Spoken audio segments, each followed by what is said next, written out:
Bonjour à tous, j'espère que vous allez bien. On observe aujourd'hui une déstabilisation profonde de la France par la violence. Quentin, 23 ans, passé à tabac par plusieurs individus à Lyon, hospitalisé et placé dans le coma, est mort. Cet après-midi, la mort du jeune Quentin n'a pas encore été annoncée. Et à quelques mètres du lieu où il a été agressé, on assiste à une bataille rangée. Face aux tirs de mortier de jeunes cagoulés, les militants identitaires se replient. 2 jours après l'agression, le niveau de violence entre antifascistes et jeunes identitaires n'est pas redescendu. Nous avons pu nous procurer cette vidéo qui montre l'agression. On y voit 3 jeunes à terre. Ils se font rouer de coups par plusieurs individus. 2 réussissent à s'échapper. Un dernier reste inanimé. Le parquet a ouvert une enquête. Pour violence aggravée, le ou les auteurs de l'agression ne sont pas identifiés. Ce drame survient dans un contexte caractérisé par les agressions et des attaques terroristes. Ce n'est ni une dispute, ni un affrontement, ni une bagarre qui a dégénéré. Quentin a été victime d'un lynchage générique.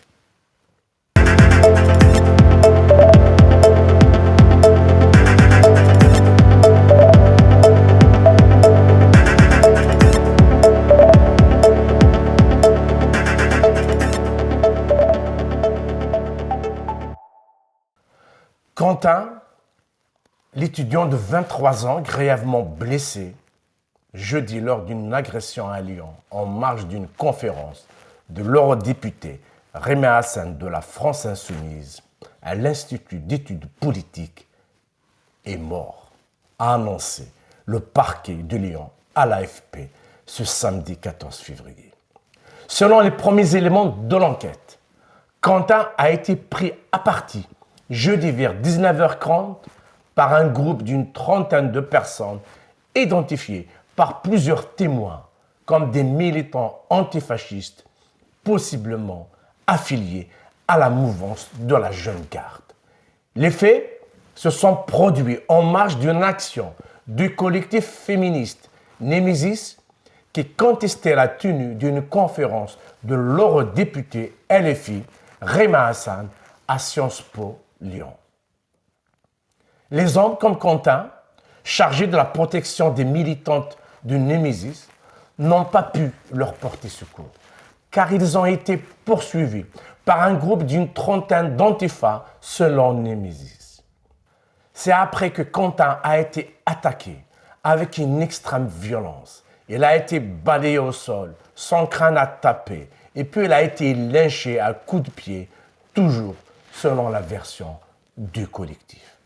Un guet-apens méthodiquement préparé semblerait bien avoir été tendu à Quentin par des individus organisés et entraînés en très large surnombre et armés, pour certains le visage masqué, ayant effectué des repérages préalables et disposant a priori de complicité.